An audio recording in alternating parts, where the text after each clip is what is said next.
Cyberpunk 2077, a game that is polarizing enough to be both loved and hated by many. Renowned for its solid gunplay and RPG mechanics. What would happen if I decided to ignore the shooter aspect of the game completely and go for a melee juggernaut playstyle? Well, that's exactly what I'm here to explore. So strap in and enjoy the journey as we play through Cyberpunk 2077 on very hard with a melee only build. Let's quickly cover the rules of this challenge. Rule number 1. I'm not allowed to use firearms or explosives unless otherwise forced to by the game. I will only rely on melee weapons or my fists. I am allowed to use throwing weapons, but I won't make a habit of cheesing enemies with them. Rule number 2. I must play the game on the very hard difficulty setting, which is the current hardest difficulty in Cyberpunk. Rule number 3. Only utility hacks allowed. I'm not allowed to deal direct damage with hacks such as overheat. Rule number 4. I must beat both the main story and the Phantom Liberty DLC story. Side quests will be done at my own discretion. Okay, for now, those are all the rules I have for you.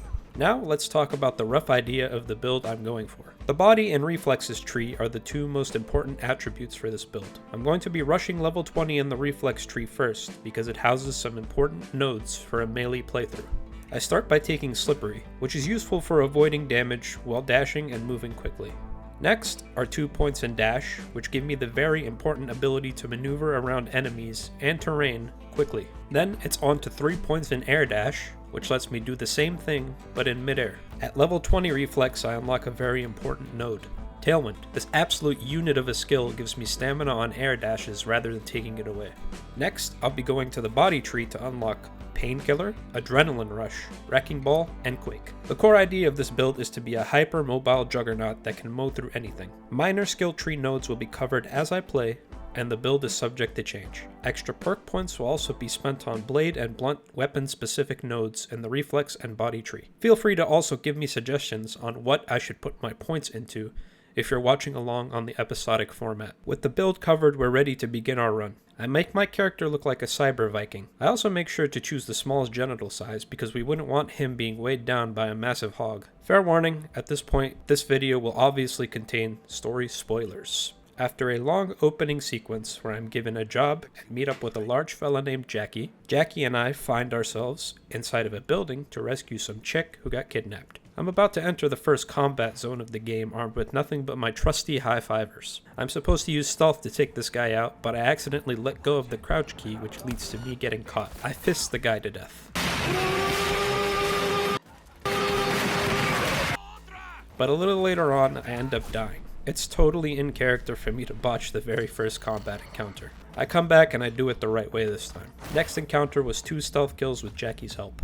I really didn't want to alert all the enemies in this room, so I snuck past them. Here I meet up with the scavenger leader. I have to take this guy out to progress the game. I run up and unleash the hand hammers on this guy's face. This ends up alerting all the enemies in the nearby room that I snuck past earlier. I notice that he has a slow turn radius, so as long as I'm up close and moving around him, away from the direction that he's turning, he can't really hit me. But I mess up and die. Oh boy, this might be harder than I thought it would be. The early game is very rough without any gear or skills, so I have to be smarter in my approach. But I've got this absolute unit Jackie on my team. I can utilize him. Look at him holding steady even as he gets bukkakied by bullets.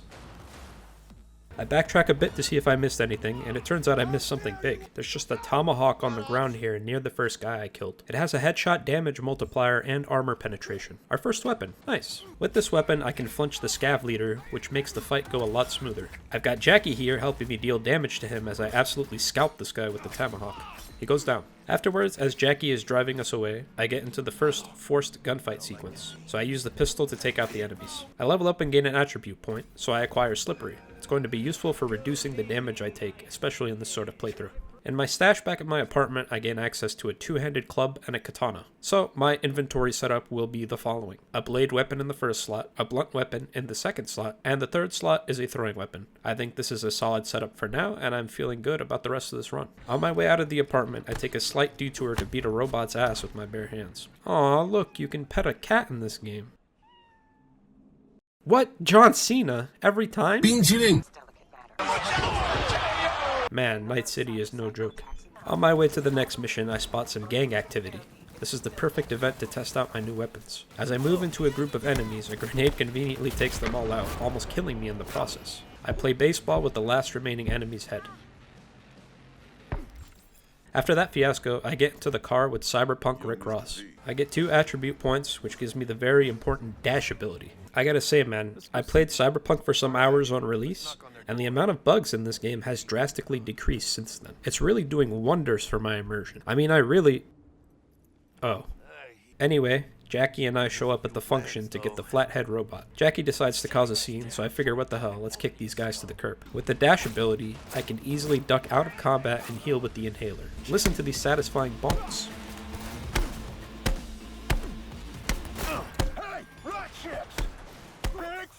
I loot the neurotoxin knife off that guy's body. It's a throwing weapon that poisons, so I equip it in my throwing weapon slot. I level up again, so I put the perk point on Can't Touch This, which gives me damage mitigation on dashes. Here's why dash is so good. I can quickly close the gap on enemies and begin slicing them up.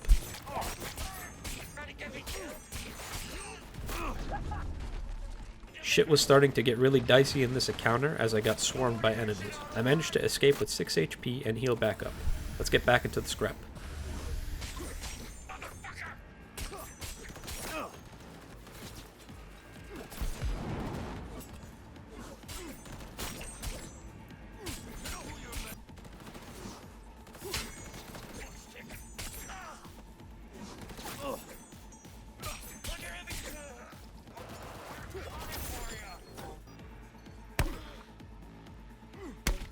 Hot diggity dog!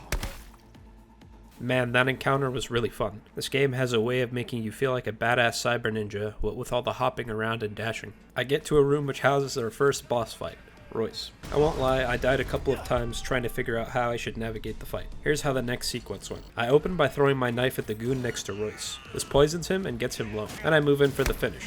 Now I can purely focus on the boss. I noticed that I have this little damage window here where I can hit his weak point on his back while he charges up. Jackie has the right idea. I'm also happy to weave and bob around as Jackie chips him, more hitting him as he charges up. I also make use of the knife to get chip damage. The rest of the fight was just getting my hits in where I can to bring his HP lower and lower while I try to avoid dying. At long last, a bonk to his weak spot finally takes him out. I get my first iconic weapon, which in Cyberpunk is like a legendary weapon system. It's a pistol I can't use, so I'll probably just sell it for money. Outside, I discover an important insight with the dash mechanic. If I dash, then jump, then land and dash in the brief moment I have on the ground, I can bunny hop. Son of a... I can even keep up with Jackie as he drives away with his motorcycle.